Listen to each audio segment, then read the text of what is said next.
The night sky over Valoran Farm glowed red. Smoke rose in thick black clouds, turning the stars into tiny dying embers. Terran stood in the middle of his field, clutching a rusty shovel, his heart pounding like a drum inside his chest.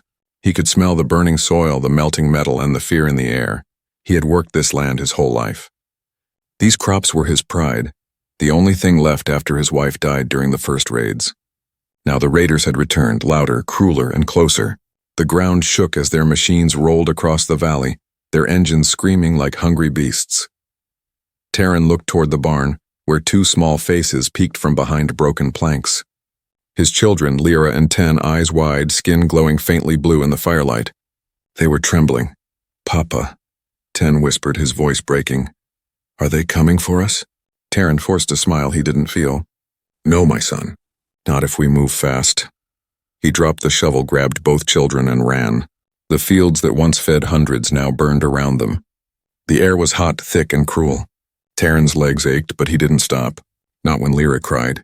Not when the house exploded behind them.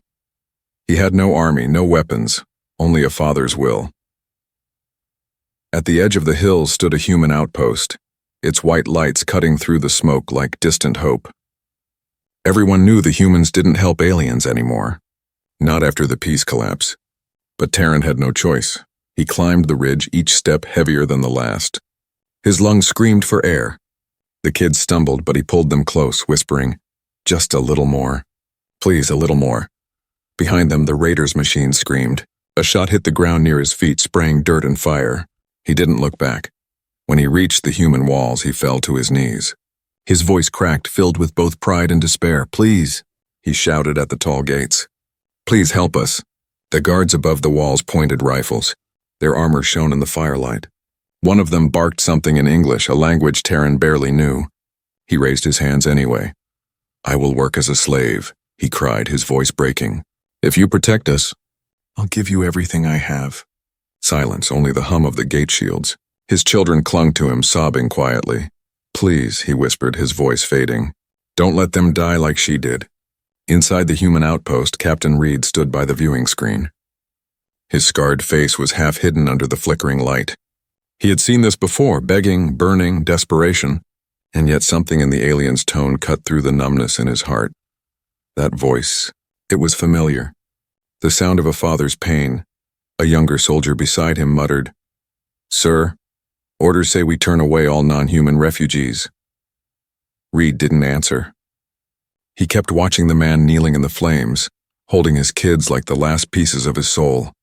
When the alien's head bowed and his body shook, Reed's chest tightened. Memories of his own little girl, gone in the war, flashed before him. "Open the gate," he said quietly. "Sir?" "I said open it." The soldiers hesitated, then obeyed. The metal doors hissed, parting like a miracle. Terran lifted his head in disbelief as the warm light spilled over him. A tall human stepped out, armor scratched, eyes tired, yet somehow... "Kind, get them inside," Reed ordered. "Now." Terran didn't move at first. He couldn't believe it. He had expected chains, not mercy. But when Reed knelt beside him and whispered, "You're safe now," tears finally spilled down Terran's face.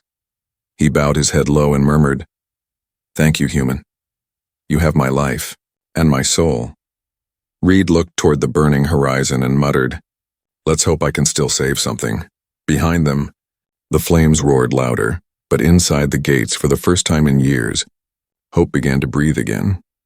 The metal gates closed with a heavy thud, sealing away the chaos outside.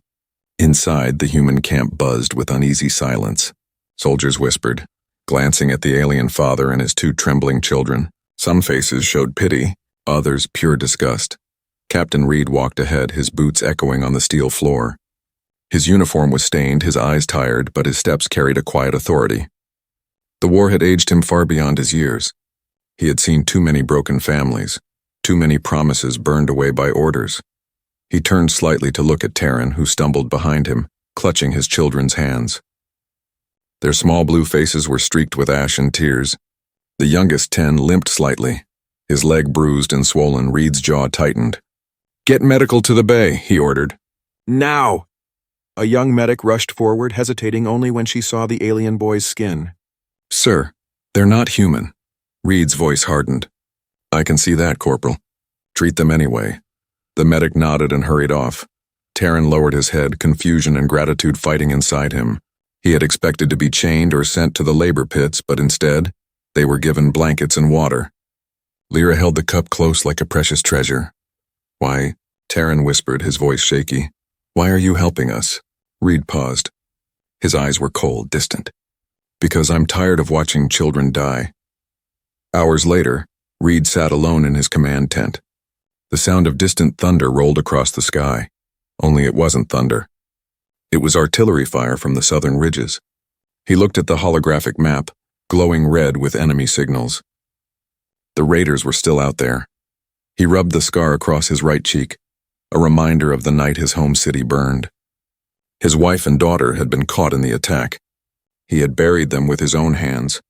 Since that day, he had followed orders without feeling, fighting without purpose until now, for some reason, that alien farmer's voice, his desperation. His tears had broken through the walls Reed built around his heart. Outside, Taryn sat beside a metal crate, watching the human soldiers move like machines.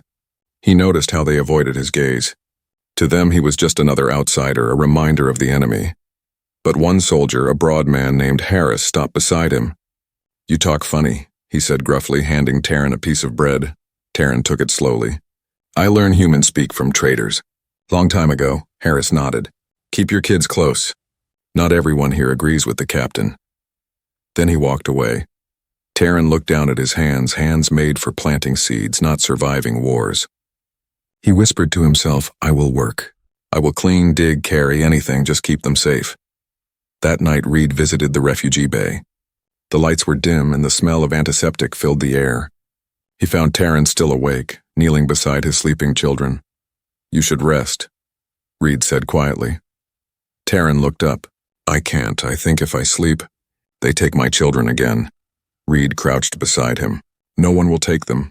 Not while I'm here." For a moment, their eyes met, one filled with alien fear, the other with human sorrow. "You lost someone," Taryn said softly, noticing the shadow behind Reed's eyes. Reed didn't answer. His jaw flexed. "My wife died," Taryn continued. "Fire took her. I could not save her." His voice broke. "When I see your eyes." "I know you lost too," Reed froze. It had been years since anyone spoke to him like that. Not as a soldier, not as a leader, but as a man who once loved. He sighed, his voice low. "I lost my family. Long ago." Taryn bowed his head. "Then we both have same pain, maybe. That is why you open gate." Reed stood slowly, trying to hide the heaviness in his chest. "Maybe," he said. "Get some rest, farmer. Tomorrow you'll help in the kitchen." "Earn your keep," Taryn smiled faintly. "I will do more. I will work as your slave if needed." Reed frowned. "No one here is a slave. Not while I command." Then he turned and walked out, his shadow long against the cold metal walls. As the night deepened, Taryn lay beside his children, watching the ceiling lights flicker. For the first time in months, the sound of his children's steady breathing gave him peace. But outside the walls, the horizon glowed red again. The raiders were regrouping, and inside the human camp, whispers of rebellion began to stir, some soldiers questioning why their captain risked everything for an alien. The fragile safety Taryn found was about to be tested, and Reed, the man with scars, would soon have to choose between orders and humanity. Morning came quietly to the human outpost. The fires in the distance had died, leaving behind only a black sky and gray smoke. The camp was still, but not peaceful. Every soldier moved with tired purpose, eyes sharp, hands near their weapons. In one corner, Taryn woke before dawn. He looked at his sleeping children, brushed the dust from their faces, and stood. His body ached from running, but he didn't rest. He couldn't, not when Captain Reed had saved them. He walked out into the cold air, head bowed, searching for work. He found a group of soldiers repairing the fence and stepped forward carefully. "I can help," he said in broken English. The soldiers turned. One laughed. "You? What can a farmer do with steel and tech?" Taryn didn't answer. He just picked up a broken support beam and began to work. His hands were strong from years of farming, and though his tools were different, his determination was the same. The soldiers watched in silence as he lifted, tightened, and hammered. By the time the sun rose, the section was fixed. Sweat ran down his neck and his skin was covered in dust, but there was a quiet pride in his eyes. Reed arrived, watching from a distance. "He's been working since dawn," one of the engineers said. "Didn't even eat." Reed only nodded. "Let him. Some debts can't be paid with words." Later that day, Taryn joined the kitchen crew. He scrubbed pots, carried water, cleaned tables, never resting, never asking. Every time someone thanked him, he only bowed and said, "Captain saved my children. I must give him my life." The cook, an older woman named Sarah, frowned at that. "You don't owe your life to anyone, boy. You just owe kindness forward." Taryn smiled faintly. "Kindness is heavy. I must carry it or I forget." Sarah didn't understand, but she admired his spirit. In the evenings, Reed sometimes walked through the mess hall. He never stayed long, but Taryn always noticed him. Once, as the captain passed, Taryn stopped scrubbing and bowed deeply. "You give us safety," he said softly. "I work for you, Captain. You command me, I obey." Reed shook his head. "You don't work for me, Taryn. You work with us." Taryn looked confused. "But I said I would be slave." Reed's expression darkened. "Don't use that word here. You're not a slave. You're a man who kept his promise."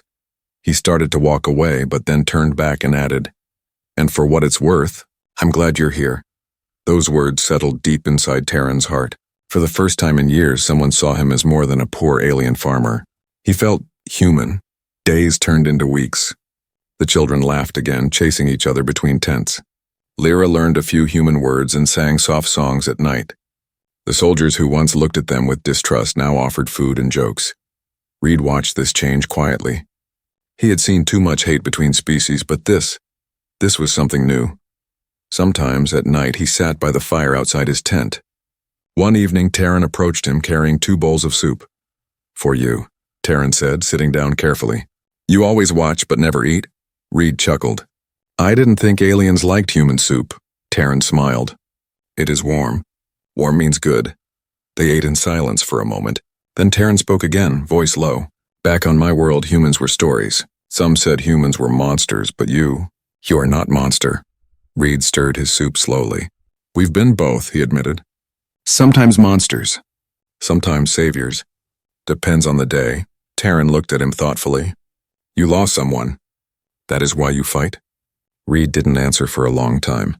Finally, he said, "I fight so no one else has to lose what I did." Taryn nodded. "Then we fight the same war," for a moment.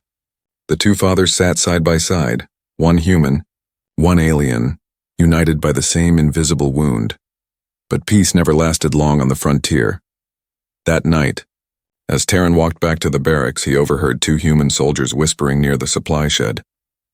"Orders came through," one hissed. "Command wants all aliens gone by the next moon. Captain can't protect them forever." Taryn froze, his heart tightening. He slipped away quietly, looking back toward Reed's tent, glowing faintly in the dark. Gratitude turned to fear, but not for himself. For his children. He had sworn to serve, to repay his debt. But if the humans turned against them again, he would have to protect his children with his own hands, even if it meant breaking the chains of gratitude that bound him. The night was colder than usual. The air outside the human camp carried the smell of rust and smoke. The stars above were hidden behind dark clouds, and a strange silence hung over everything. The kind of silence that feels heavy, as if the world itself is holding its breath. Taryn couldn't sleep. He sat near the fire outside his tent, sharpening a broken farming blade he had turned into a makeshift tool. His hands moved slowly, but his mind was restless. The words he had overheard days ago still echoed inside his skull. Command wants all aliens gone by the next moon. He kept glancing toward his children, sleeping close together under thin blankets. Every spark from the fire made him flinch. He had promised them safety, promised Reed that he'd never run again, but promises meant little when power and politics ruled over mercy. He stood and walked toward the edge of the camp, pretending to fetch water. But what he found instead froze his heart. Behind the metal storage shed, 3 soldiers stood in the shadows. One of them, Lieutenant Core, was a man Reed trusted, but his voice carried the tone of a snake. "Supplies ready?" Core whispered. "Yeah," another replied. "Weapons loaded. Raiders will strike at dawn. We pull back and let them finish the job." Taryn's chest tightened. He pressed his back against the wall, listening harder. "And Captain Reed?" someone asked. Core's voice turned cold. "He's too soft. He protects them, these aliens, like they're his own. When the raid begins, Command will call it a necessary loss. Reed can't stop it. Terran's hands began to shake. They weren't just turning against him. They were betraying their own leader. He stepped backward quietly, but his foot hit a metal can. The clang echoed through the night. "Who's there?" Terran ran. He didn't think, he didn't breathe, he just ran. The soldiers shouted behind him, flashlights slicing through the dark. A bullet cracked past his ear, another tore through his sleeve. He stumbled into the tent rows, heart pounding like thunder. He reached Reed's tent and burst inside. The captain woke instantly, grabbing his pistol. "Terran, what the hell? They coming!" Terran gasped. "Your men! They make deal with raiders. They kill you. They kill us all." Reed stood, eyes hard as steel. "What are you talking about?" Terran grabbed his arm, desperate. "I hear them. They say they leave gate open at dawn. Raiders come, you die. We die." For a second, Reed thought the alien was panicking, dreaming even. But then he saw the terror in Terran's eyes, the kind that only comes from truth. Reed reached for his comm device.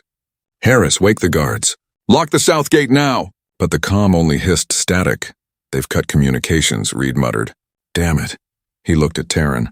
"Stay here with your children." Terran shook his head fiercely. "No, I fight." "My life is yours, Captain. Let me stand with you." Reed hesitated, then tossed him a stun rifle. "You ever used one of these?" Terran gripped the weapon awkwardly. "I plant seeds, not shoot guns. But I learn fast." Moments later, alarms screamed through the camp. Red lights flashed. The south wall exploded in a shower of sparks and fire. The raiders poured through, monstrous shapes with glowing visors and scavenged armor. Reed barked orders, his voice cutting through the chaos. "Hold the line. Protect the civilians." Terran followed close behind, his body trembling but his eyes alive with fire. Every shot, every explosion echoed through his bones. He had never killed before. But when he saw a raider charging toward the medical tent where Lyra and Ten hid, something inside him snapped. He raised the rifle, shouted, and fired. The blast threw the raider backward, smoke rising from his armor. "Stay away from my children," Terran roared. In the middle of the chaos, Reed spotted Core aiming a gun at him from behind a broken wall. Their eyes met, betrayal written plain as daylight. "You sold us out," Reed shouted. Core sneered. "You've gone soft, Captain. You protect aliens while humans starve. Command will thank me for cleaning up your mess." Before Core could fire, a shot rang out from the side. Terran's. The lieutenant fell to his knees, stunned and breathless. Reed turned in shock. Terran lowered his rifle, smoke curling from the barrel. "Pain awoke your soul," Terran said quietly, breathing hard. "Now let my pain wake your courage." Reed's jaw clenched. "You just did." Together they fought through the night, human and alien side by side, defending the camp against enemies from both outside and within. By dawn, the fires had died. The bodies of the raiders lay scattered across the burning field. Reed stood among the smoke, blood on his armor, exhaustion in his eyes. Beside him, Terran knelt, clutching his arm where a bullet had grazed him. "We live," he said softly. Reed nodded. "Thanks to you." But both men knew this was not the end. The betrayal had been deeper than one man. And now, the real war for trust, loyalty, and survival had just begun. Dawn broke over the battlefield in shades of gray and ash. Smoke hung heavy, drifting above the human outpost like a wounded ghost. The silence after the raid felt wrong. Too quiet, too still, like the world was waiting for one last scream.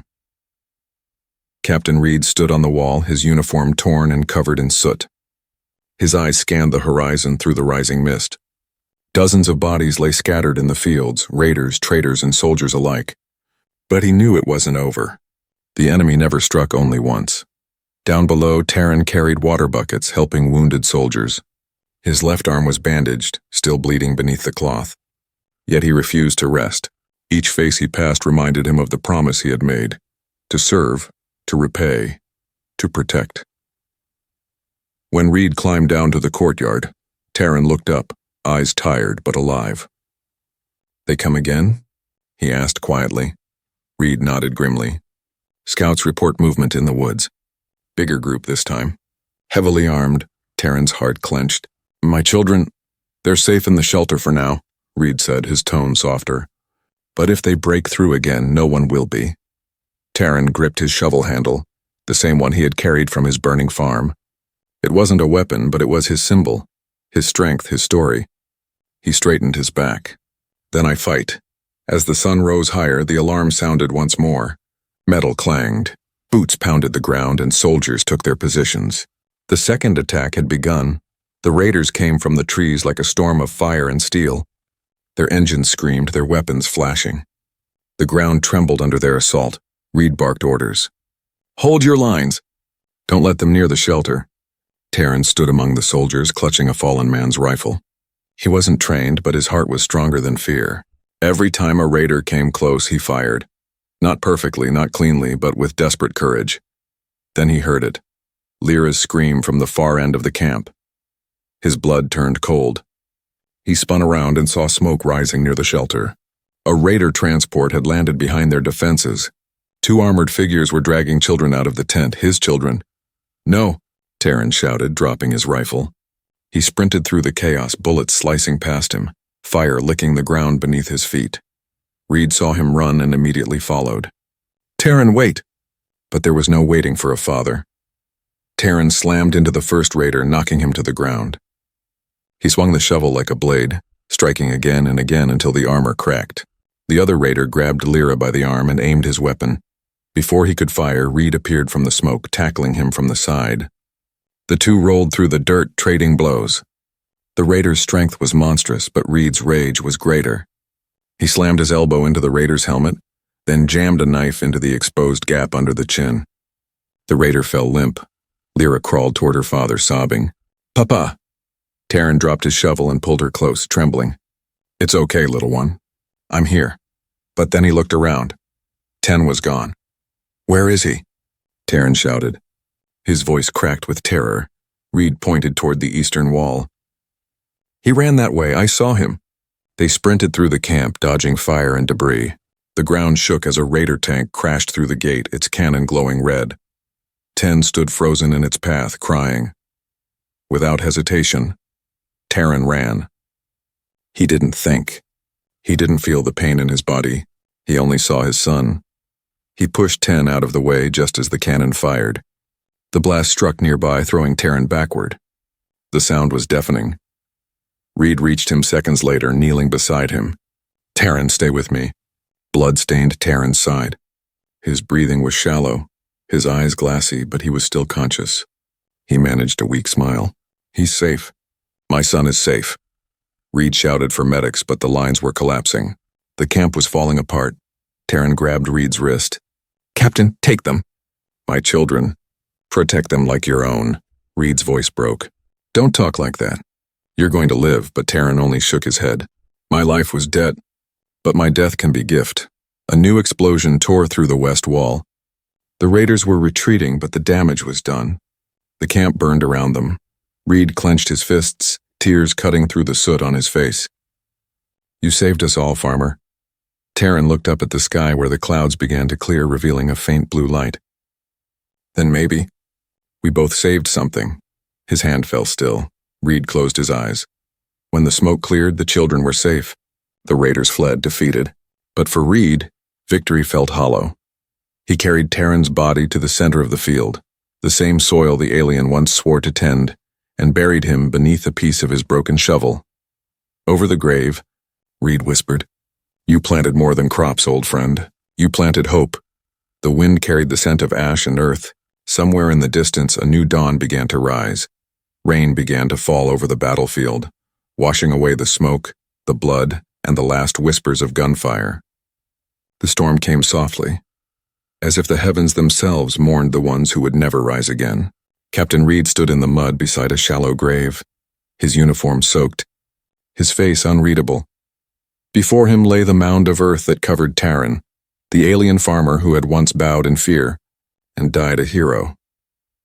Lyra and 10 stood beside Reed, holding each other. Their eyes were red but dry. They had cried so much that no more tears remained. Reed looked down at them and felt something break inside him, the same pain he had felt years ago when he buried his own daughter. He knelt beside the grave and placed his hand on the wet soil. "You kept your promise," he said quietly. "Now I'll keep mine." The camp was silent. What was left of the soldiers worked like ghosts. rebuilding walls and tending to the wounded. The survivors whispered Taryn's name with respect, the alien who saved them. Reed moved through the ruins, giving orders, patching defenses, but his thoughts were far away. Taryn's last words echoed in his mind. Take them. My children. Protect them like your own. He couldn't shake the weight of that vow. It wasn't just duty. It was redemption. That night, when the children finally slept, Reed sat beside the fire, staring into the flames. His hand rested on the small wooden charm he had found in Taryn's pocket, a carved token shaped like a seed. On its back, scratched in rough alien letters, were words Reed couldn't read. But he understood what it meant. Life continues. Days passed. The rain stopped and the camp began to heal. But Reed noticed the tension growing among the soldiers.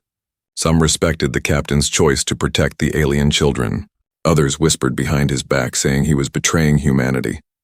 One afternoon, Lieutenant Harris entered Reed's tent, his face grim. Sir, Command knows about the aliens. They've ordered their transfer to the quarantine zone. Reed's eyes darkened. A quarantine zone? That's a death sentence. Orders are orders, sir. Reed slammed his fist on the table. I buried a man who saved this camp.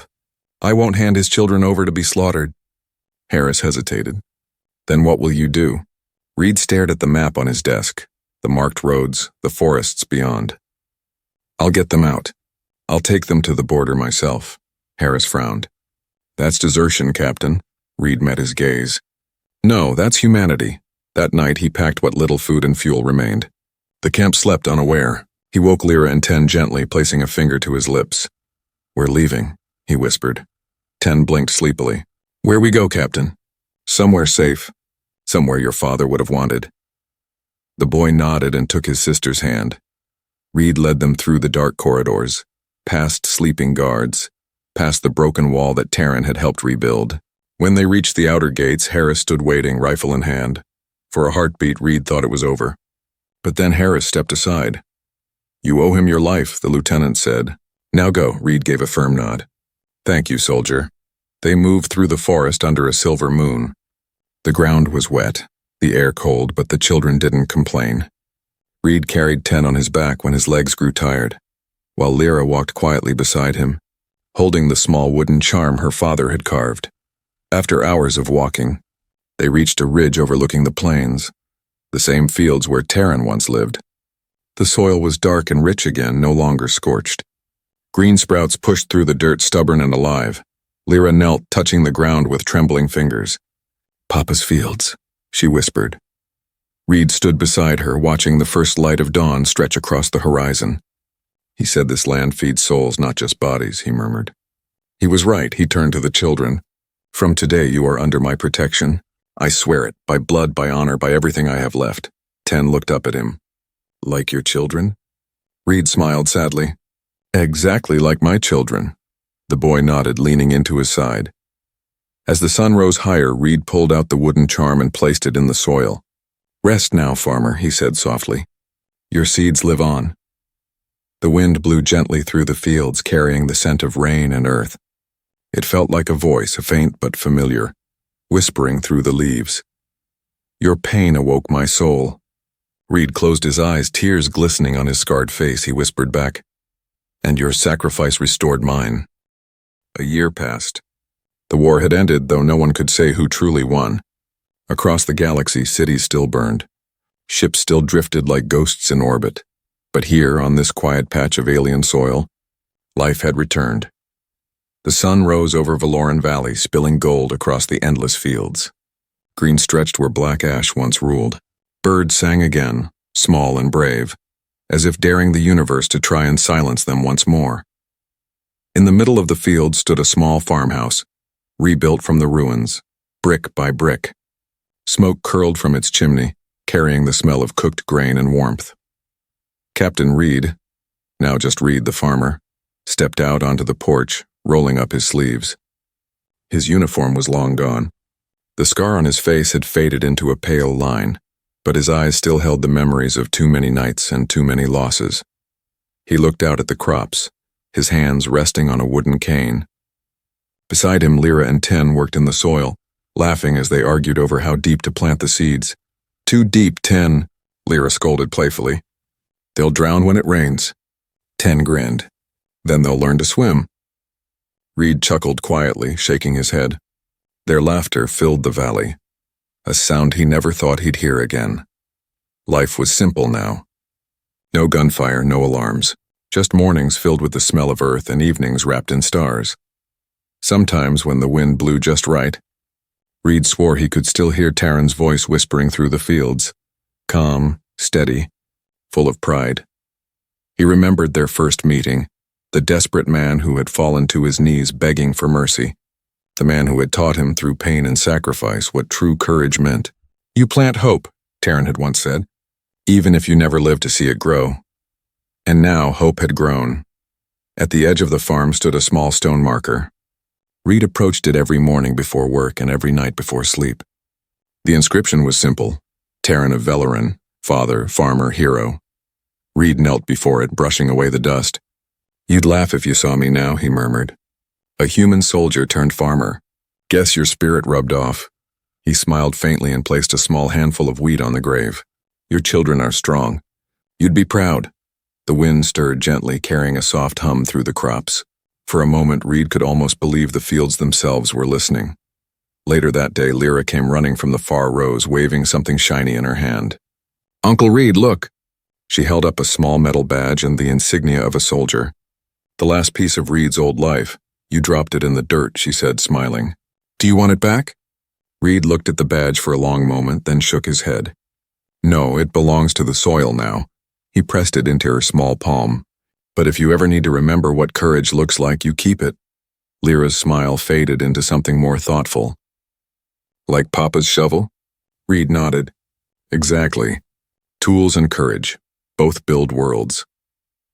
As evening came, the three of them sat outside the farmhouse watching the sky turn orange and purple. Fireflies danced over the fields, and the soft hum of wind filled the quiet spaces between their laughter. 10 leaned against Reed's arm, yawning. Do you think Papa can see us from the stars? Reed looked up at the heavens, endless, vast, and full of silent light. I think he's the reason the stars shine brighter now, he said softly. Lyra rested her head on his shoulder. Then maybe he's happy, Reed smiled. No, Lyra, he's proud. When night finally fell, Reed stood alone by the porch looking at the glowing fields, alive with the light of bioluminescent crops Taryn had once created. They shimmered blue and gold, dancing in the wind like stars that had fallen to earth. He whispered into the darkness, Your pain awoke my soul, old friend, and your dream became our future. Above him, the sky rippled with starlight. For just a second, one of them flared brighter than the rest, as if answering back. Reed smiled, closed his eyes, and breathed deeply. The air smelled of rain, soil, and new beginnings. The galaxy would go on fighting as it always did. But here, in this quiet valley, peace had taken root, and in every leaf that grew, every laugh that echoed, and every seed that touched the soil, Taryn's legacy lived on.